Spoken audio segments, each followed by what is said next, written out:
Hello everybody, welcome to Crazy Tool of a Gamer.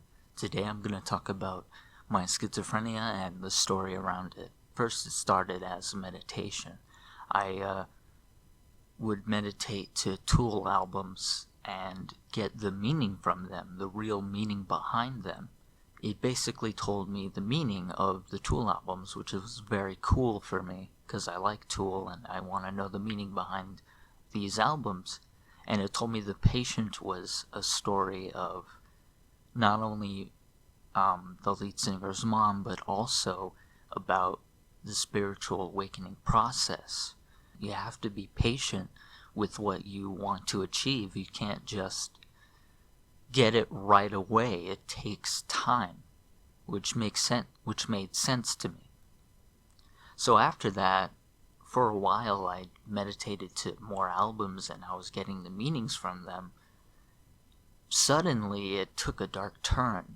At first it told me a bunch of stories like how I was gonna go to a hell where everybody I know and love is gonna be sent to hell, and I'd be the only one that's not in hell, and I'd have to see them all in hell, which is my hell.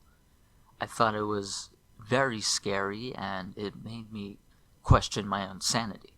At first, it started with this imaginary thing where I signed this contract, and I signed a fake contract that said something along the lines of never fall asleep or something like that, never die, basically.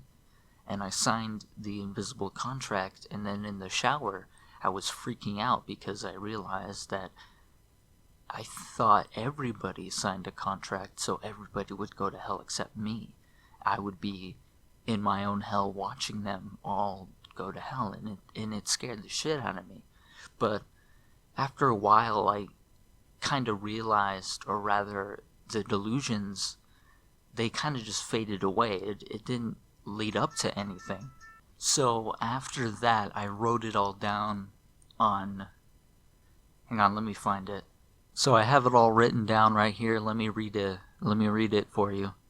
There's more to this life than meets the eye, but that begs the question, how much do we not see? What if there was a way to see? Well, what if when you see it, it won't go away? What if you thought you were talking to God, but you were actually talking to someone else? What if God is a lie? No one should have voices in their heads, and a lot of people do. In fact, not having a mind's eye is a medical condition. If you can't sound things out in your head like 1, 2, 3, or sound the alphabet out in your head, you probably have this medical condition. And just like the extreme of having no voice, some people have a voice, or voices. I'm not talking about the voice in your head that you know isn't real, the one you voice yourself. I'm talking about the voice that talks without you wanting it to talk. Maybe it's just the voice of your subconscious trying to make sense of this newfound way of communication. Maybe it really is just some random nonsense firing off what you think are sentences. Either way, this phenomena is quite scary to someone who's never experienced something like this before. During meditation, you get used to the mind's eye talking to you. You see it as a new friend. It seems no less ominous than the cute kitten you saw at the pound. What if you confuse the mind's eye for a different eye? One that sees things the way that they should be according to it?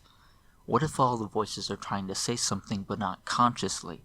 What if all the voices aren't voices but simply parts of our brains lighting up, and the voices we hear are our interpretations of what they're saying? Now, to someone who doesn't have their mind's eye talking to them, this line sounds crazy. For someone who just figured out what crazy really means, this makes too much sense. If you want to know something personal about me, there's one voice. I call it schizophrenia, but maybe it's just the anti-me. I don't know. But either way, it keeps asking me how much of it is real. It's taunting me, making me question my own sanity over and over and over again. They were right about insanity. I believed this voice for a while. It told me fantastical stories about mind reading and unlimited knowledge and amazing powers of observation, but none of it was true. No, perhaps it was all a metaphor, or maybe a reflection of how I truly felt. That's it. It's a reflection of how I truly felt. For some reason, every day felt like it already happened. not in the sense that I could predict the future, but I interpreted it as me experiencing this specific life all over again. I then had very specific thoughts and details about certain trauma that spiraled out of control. At first it was trauma and abuse that I remembered. Then it became predicting the future. Then it became serious danger. Then it just kept going on and on. My point is, there was no end to the insanity. If I didn't have a choice, who knows where I would be right now? I'm happy to give myself a chance to let go of all my worries and frustrations and to not let myself die, both physically and mentally. I went into the deep end. I would like to think my story is unique. Perhaps it very well is. For all I know, it's real, but I highly doubt that. In any case, I recounted the story would take me a long time, so I'll keep it short. In any case, the delusion I had revolved around some sort of whispering that allowed a person to experience what death is. I experienced this before and was quite amazed at just how real it was. That's when the contracts began. It was simple enough. After a long shower, I went to the kitchen and was offered a deal by some fellow in a suit. I did not see this fellow. He wasn't real. He was in my mind's eye. I was just imagining him there without actually willing him there. I chalked this up as some more meditation craziness and took him on his offer. He offered me a contract. He said I would be all-knowing and basically I would become God. The offer was enticing, but I noticed the implication and saw him as the devil. He smiled wide and grew horns and then vanished. I was confused and became very sad because I thought I had failed some kind of test. I then rationalized in my own mind that he was real, but he wasn't a devil of some kind. I figured he was a test of some sort. I signed the contract physically despite there being no contract there. He didn't ask me to cut my hand and squeeze blood on it, so I figured what could go wrong. Then the delusions kicked in. At first it was simple delusions of grandeur. When I die, I'm going to become God. What a very promising reward for doing absolutely nothing. Of course, that was fishy, way too good to be true. That's when the delusions of grandeur became delusions of horror. I predicted in my mind that I was going to burn in hell all alone for the rest of humanity. It kept switching back and forth between if signing more contracts would save me or not. So I declined whatever this mysterious contract man's offers were. Eventually, after some predictions of my own death, he convinced me to sign another contract. This contract granted me the powers of being capable of the uncapable. I thought it was weird because the powers always had a twist.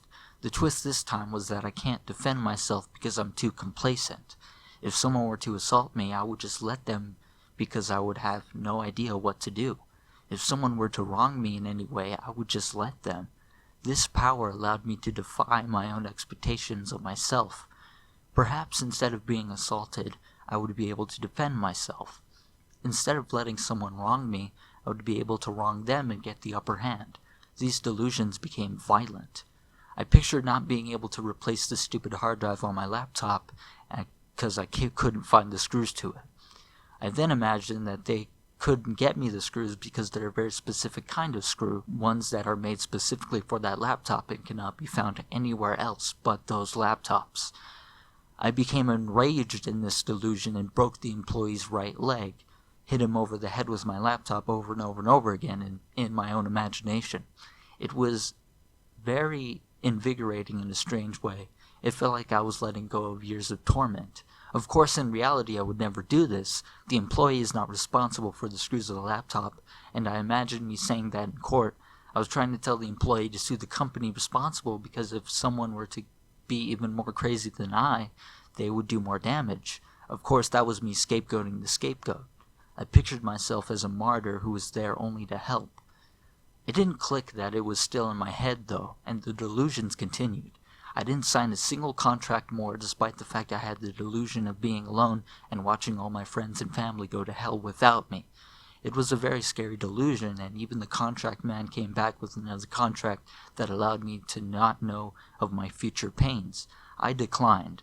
I knew that if I didn't know, I would just be gleefully ignorant of my own doom.